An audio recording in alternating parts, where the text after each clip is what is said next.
Rasulullah SAW membeli sebagian bahan makanan dari seorang Yahudi dengan pembayaran dihutang dan beliau juga menggadaikan perisai kepadanya.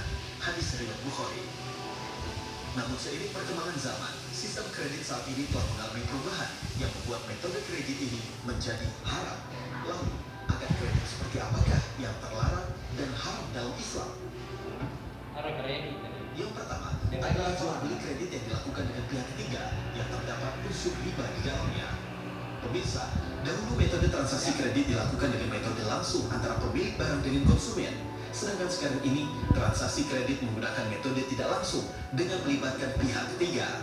Pihak pertama sebagai pembeli yang bertransaksi dengan dua pihak yang berbeda, yaitu pihak kedua sebagai pemilik barang dan pihak ketiga yang umumnya adalah pemilik dana.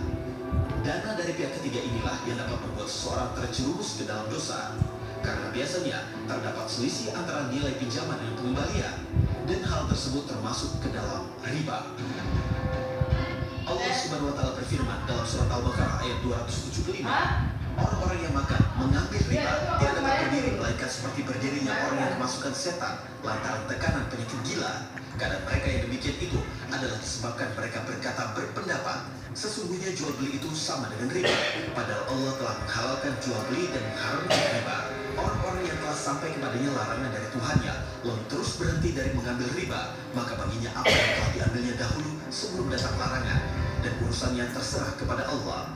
Orang yang kembali mengambil riba, maka orang itu adalah penghuni-penghuni neraka, mereka kekal di dalamnya. Nauzubillah. Selain akan jual beli kredit yang tidak sesuai kesepakatan dan mengandung unsur riba, Rasulullah juga melarang jual beli kredit di mana pemilik dana dianggap telah membeli barang dari penjual, akan tetapi barangnya belum diserah terimakan. Untuk itu, sebaiknya calon pembeli harus mengecek apakah secara fisik barang yang sudah dibeli oleh pihak penyedia dana telah berpindah dari tempat penjual, sehingga dalam hal ini pihak penyedia dana beralih menjadi penjual yang sebenarnya. Dari Nafi dari Abdullah bin Umar, Rasulullah